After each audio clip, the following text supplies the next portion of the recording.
Samajwadi party की कोशिश रही कि समय समय पे जिन लोगों ने सुझाव दिए हैं उन सभी सुझावों को इस विजन डॉक्यूमेंट में शामिल कर दिया जाए। और इसके लिए समाजवादी पार्टी ने जनता का मांग पत्र कह करके सोशल मीडिया पे भी जानकारी हासिल करने की कोशिश की। उसके माध्यम से भी जनता की जो मांगें थीं वो कई कोनों से समाजवादी पार्टी के अपने पेज के माध्यम से पहुंची हैं, हम लोगों तक जानकारी मिली है। कई संस्थाएं भी समय समय पर मिली हैं, जिसमें कि वी द पीपुल दिल्ली और देश की संस्था है, पैगाम एक संस्था है, और बड़े पैमाने पे जो इंडिविजुअल लोग जो सुझाव और जो समाजवादी पार्टी पर अपने सुझाव भेजना चाहते थे उन्होंने भी भेजे। एक लंबी सूची है, उन सबको संकलित करते हुए ये हमारा विजन डॉक्यूमेंट तैयार हुआ है। और इसको हम लोगों ने कहा है कि जनता का मांग पत्र, हमारा अधिकार, जिसमें मुख्य रूप से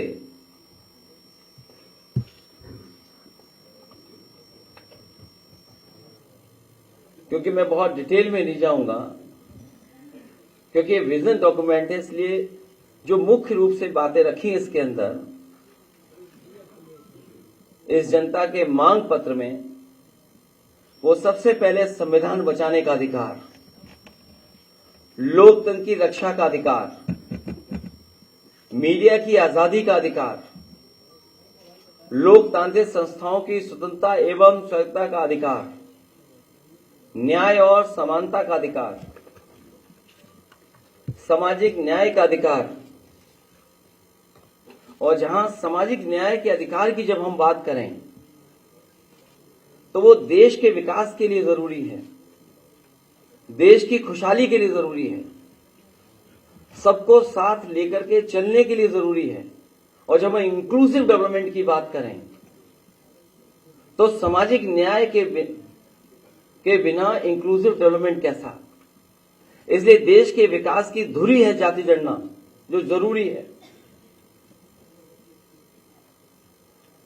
रोटी का अधिकार, महंगाई से निजात पाने का अधिकार, गरीबी से बाहर निकालने का अधिकार, सुरक्षित वातावरण में जीने का अधिकार, जातिवादी टिप्पणी से मुक्ति का अधिकार, गड्ढे मुक्त सड़कों पर चलने का अधिकार, 24 घंटे बिजली की आपूर्ति पाने का अधिकार, गरीब को भी उच्च श्रेणी की शिक्षा पाने का अधिकार हो, बेहतर स्वास्थ्य सेवा पाने का अधिकार, बेहतर सार्वजनिक परिवहन पाने का अधिकार, खेल प्रतिभाओं को निखारने के लिए आवश्यक संसाधन पाने का अधिकार, सुविधा से एफआईआर दर्ज कराने का अधिकार। और जहां सामाजिक न्याय की बात कही गई है, वहीं ये विजन डॉक्यूमेंट इस बात को कहता है कि जाति जनगणना में देर नहीं होनी चाहिए। इसके लिए 2025 तक जाति आधारित जनगणना कराएंगे। इसके आधार पर 2029 तक सबको न्याय एवं हिस्सेदारी सुनिश्चित की जा सके। किसान कल्याण को लेकर के दुग्ध सहित सभी फसलों के लिए एमएसपी की गणना स्वामीनाथन फार्मूले के तहत हो, और जो फार्मूला दिया गया है C2 उसी के तहत किसानों को एमएसपी मिले। इसके अधिकार की बात ये विजन डॉक्यूमेंट करता है। इस देश के किसानों ने बहुत आंदोलन चलाया, पंजाब, हरियाणा, उत्तर प्रदेश या देश के कोने कोने से आए हुए किसानों ने समय समय पर सरकार से एमएसपी की मांग की, लेकिन इस सरकार ने हमेशा उन्हें अपनी ताकत से वापस करने का काम किया। समाजवादी पार्टी इस बात को मानती है कि किसानों को एमएसपी दिया जाए, बिना एमएसपी के उनकी खुशहाली के रास्ते बनाना संभव नहीं है। इसके लिए कानूनी गारंटी के रूप में सभी किसानों के एमएसपी उपलब्ध कराने का काम समाजवादी सरकार या समाजवादी लोग जब कभी सरकार में होंगे उसको लेकर के करेंगे।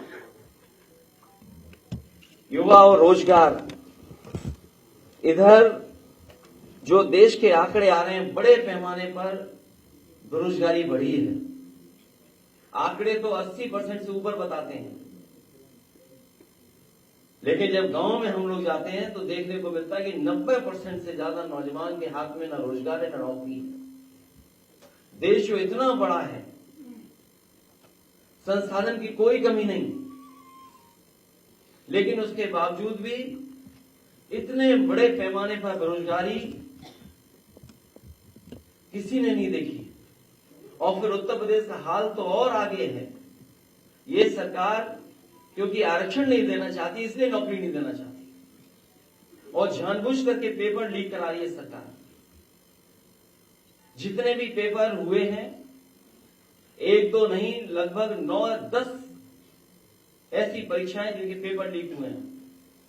और जो पेपर लीक भी हुए हैं वो वहां पर हुए जहां पर बीजेपी की सरकारें हैं, और जो लीक करने वाले लोग हैं वो भी बीजेपी के शामिल लोग हैं। इसलिए भारतीय जनता पार्टी ने जानबूझ करके पेपर लीक कराए उत्तर प्रदेश में, जिससे नौजवानों को नौकरी और रोजगार न देना पड़े। आटा और डेटा का अधिकार, अभी जो राशन मिल रहा है, जो गरीबों तक राशन पहुंचाया जा रहा है, न वो पौष्टिक है न वो उसकी क्वालिटी है कोई। गरीबों को केवल राशन इसलिए उपलब्ध करा दे रहे हैं कि बस उन्हें भोजन मिल जाए, लेकिन जब तक पौष्टिक भोजन नहीं मिलेगा तब तक उनका स्वास्थ्य बेहतर नहीं हो सकता, वो सोच और समझ भी नहीं अच्छी हो सकती है। इसलिए आटा और डाटा का अधिकार की बात इसमें हम लोग कर रहे हैं। निःशुल्क शिक्षा का अधिकार सुनिश्चित करेंगे।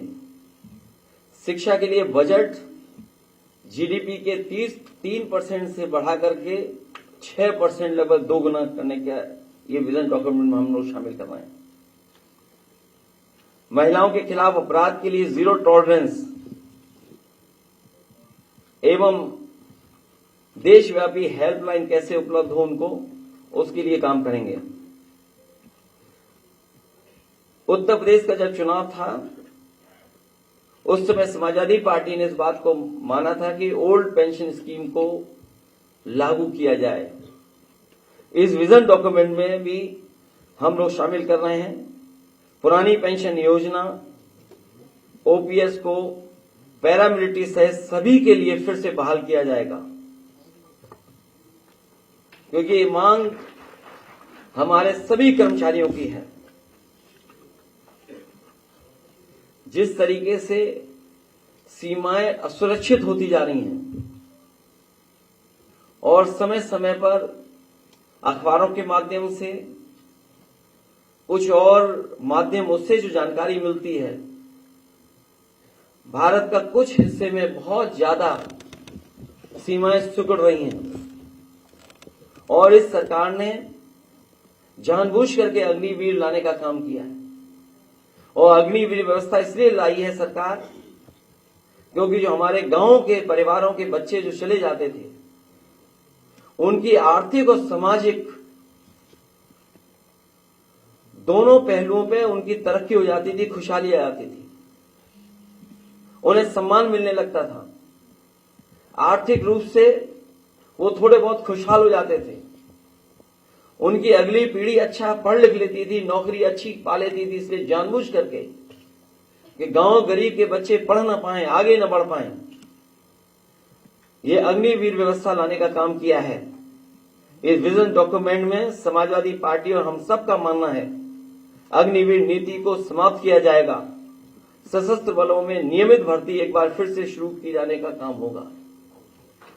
और डर तो यह है कि अगर बीजेपी के लोग दोबारा आ गए, अभी तो आर्मी में ये किया है 4 साल की नौकरी, हो सकता है उत्तर प्रदेश में पुलिस पीएससी की जो नौकरी है वो 3 साल की कर दें।